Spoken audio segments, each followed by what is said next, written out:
Okay, Algebra 1, I don't think there was a page of notes I gave you in advance for this, because we're just working from the book. There's really almost no notes. I have 4 things we'll do on the board behind me in a minute, but it's almost all book stuff. So what's going on is we're working from page 74 in section 2.6.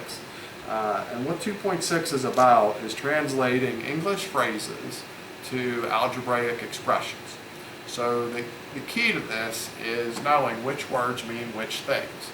So, for example, if I wanted to tell you an adding story, there's several words from your history and math with me that you might remember mean it's time to add.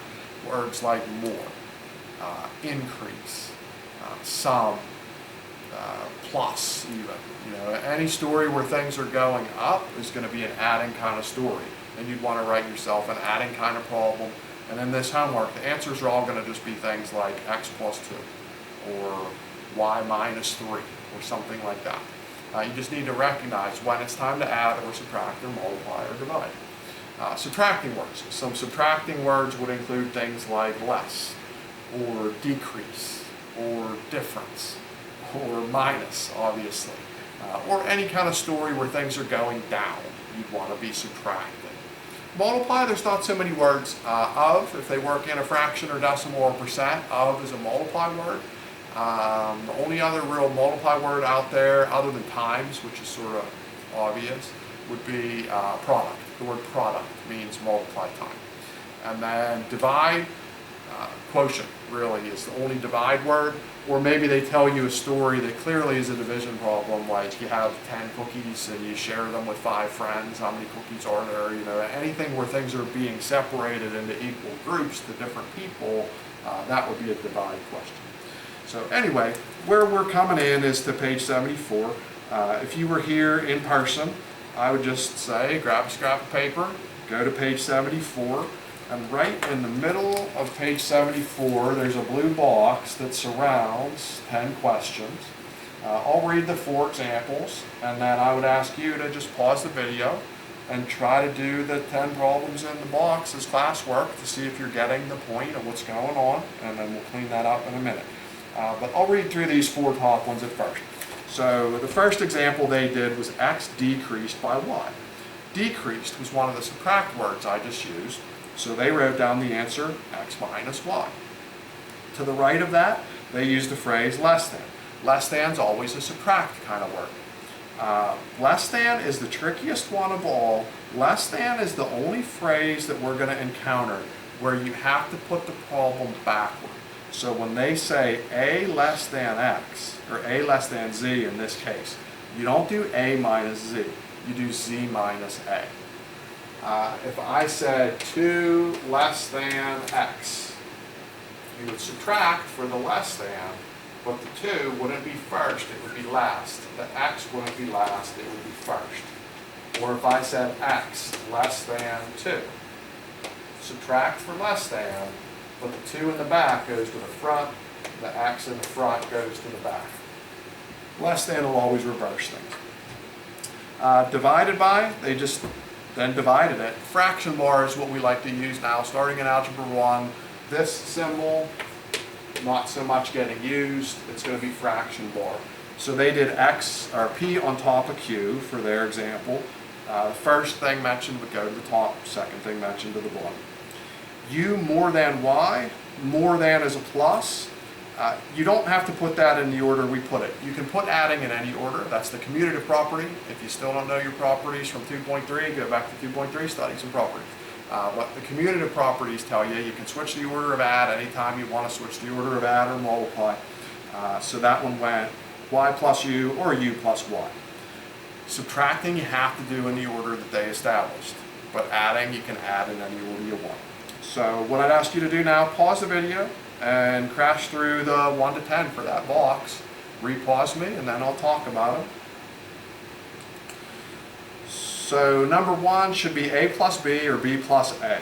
Doesn't matter the order because you're adding. Sum gives away that you're adding. So just a plus b, b plus a. 2 decreased is subtracting, so you have to stay in order. X minus d is the only right answer for 2. Product is multiplying. You can multiply in any order. So you could just do I would just put EF. If you're going to multiply variables, the easiest thing to do is just write them side by side, like EF or FE. If you like doing the dot to multiply and do E times F, that's fine. What you can't do anymore is this symbol, because that looks like a variable and it is not. That's not what we want. For 4, we would do a fraction bar to show the divide. G on top of H, just go in the order it's presented to you. Dividing is picky about the order. 5 is less than. So less than, hopefully you absorb this, that less than is subtract, but you have to switch the order of the items. The only right answer for 5 would be to go J first minus I. You have to switch the order on less than. That's the only phrase that does that. 6, we go K plus L. Could also be L plus K. It has to be adding because more is an add word, but you can go any order when you add. 7, quotient is divide, so go fraction bar, and you have to go in the order it's given to you, M on top of N. 8, difference means subtract, so you have to go in the order it's given to you, has to be O minus P in that order. 2 minus Y becomes 2 minus Y, just trade the minus for the minus symbol and you're good. R times 4, you don't want to ever go variable then number for R times 4, that's just weird. If you want to go and write them side by side, it has to be number then letter. So this is okay, this is weird. If you want to do the R then the 4 in that order, you'd have to do parentheses, or do parentheses around the R, or do parentheses around both, or insert the dot. Okay. But you can't use the X, and you can't put R4. That's the algebra equivalent of if I took my nails on the chalkboard and like dragged them across there. I won't do that to you. Don't put R4. You're hurting my ears with chalkboard scraping when you do stuff like that. So that's our first project. Project 2, if you think you've got that, go ahead and look at page 75. And for classwork, we always pop over next to 75, and we pop through that 1 to 10. Right here at the bottom, it says class exercises 1 to 10.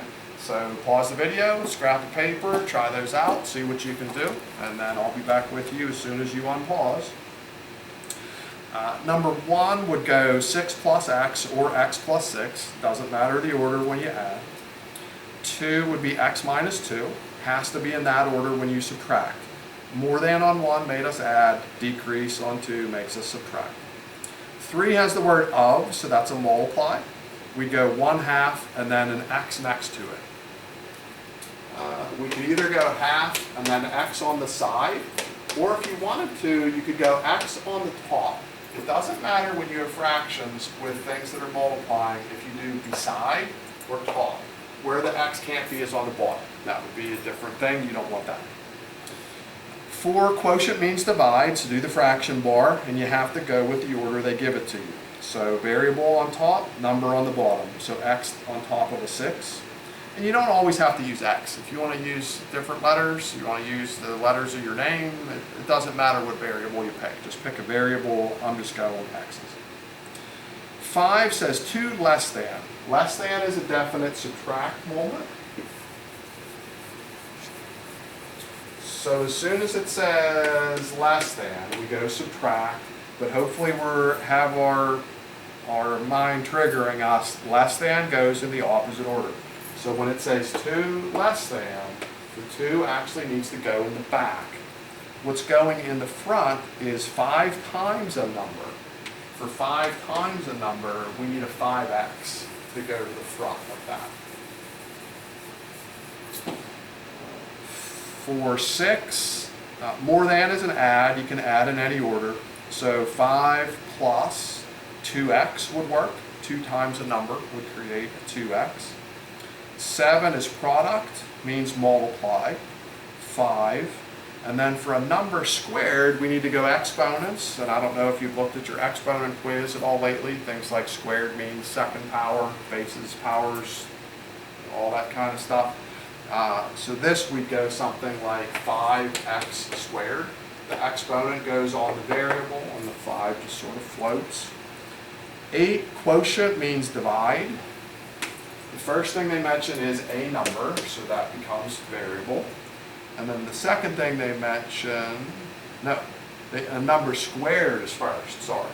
So we go x squared first on top of 8. 3 is mentioned second, so that goes on the bottom. 9, they want to do 4 times the sum. So the sum has to happen first. So this is like an order of operations kind of moment. If we're going to try to make adding happen before multiplying, the only way you can do that is with parentheses. So if we want to do 4 times the sum, the 4 is going out, parentheses contain the add, sum means add, and then I'll need to fill the rest of this in inside. It said sum of number and 9. Likewise on 10, if you had a mistake on 9, fix 10, now that you saw the trick on that. For 10, it wants twice the difference. So twice means to multiply 2. To make the difference happen first, we need parentheses with a minus. Minus is a difference. Difference is a minus word. And then it said a number and 7. So that takes us through the 1 to 10. We have then one other little bit of stuff to help you with one more of these stories, and I just threw some stuff on the board to do this. There's a story that comes up in the homework toward the end where they say, like, your age right now is X. And they ask you to write down, to express your age 2 years ago, or your age 4 years from now, into the future, or your older brother's age. Let's say he's 3 years older, 3 years difference, so older brother, 3-year difference. Or younger sister, let's make her 5 years younger, so we'll do a 5-year span on your sister. Take a sec, pause me, do those, and I'll be back. So all of these have to do with x's. Whatever number they start you with, you've got to utilize that. If we go 2 years ago into the past, anything into the past, we'd subtract. And we'd subtract 2 because I went 2 years. If we go into the future, we're going to have to add. So I'm going to add on that 4. If we go older sibling, you're going to add. And in this case, it's a 3. And if we go younger sister, we'd subtract to go younger siblings. And I'll just use the 5 that I have. If you didn't get that, rewind it, watch it again. If you got it, here's an extra issue. Let's go older brother, the guy with the 3-year span, but then let's go 4 years toward the future. Or let's take the younger sister. She was 5 years younger. Let's take her 4 years also into the future. Take a sec, do those two. I'll be back in a second. Actually, I'm still here. You came back in a second. These both have to do with x's. So start with the x.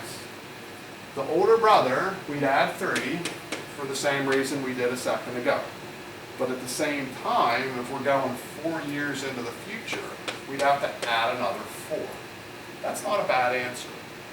The best answer is x plus 7, because these are like terms that we could combine. For younger sister, we'd go x minus 5 for her 5 years of youngerness, like we did a second ago. But if we take her 4 years into the future, that's another add 4. And that's not a bad answer.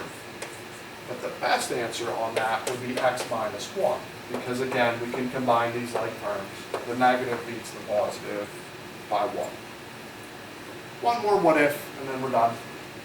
Let's take these same people, but go 4 years back into the past. Pause me, take a couple seconds, tune those up. So the change we make, we wouldn't change the x plus 3, still the older brother by 3. But if we're going into the past, that's a minus. Same thing with the sister. She's still x minus 5 because she was younger. But we go minus 4 to take her into the past. Those aren't bad, but the best answer is we want to combine these to be a minus 1, because the negative beat the positive by 1. And combining these would take us 9 years back. So that would be an x minus 9. And that's all I have for you. Homework, we're looking to attack page 76. 76, we're working 1 through 17. The only ones I didn't really do practice for is 13, 14, 15. Okay, 1 to 12 we practiced a lot. They're giving you a phrase, you do an expression, the way we did the 74 blocks, the way we did the 75 list. That's the same thing you're doing on 1 to 12. 13 to 15 goes opposite, and that's something we've talked about other days. If you can do anything in math one way, you can always reverse it. So what they're going to have you do from 13 to 15, they've given you the x plus 6 kind of problem, and they want you to use words like more and increase and decrease and difference and times and plus and factors and products and quotients and all that to write an English sentence for 13, 14, 15. 16, 17 is like the age games that we just played. Older brothers, younger brothers, futures, past, sisters, whoever's. And that's where the homework goes, 76, 1 to 17. So if you have any questions, email me. We can set up a Zoom meeting.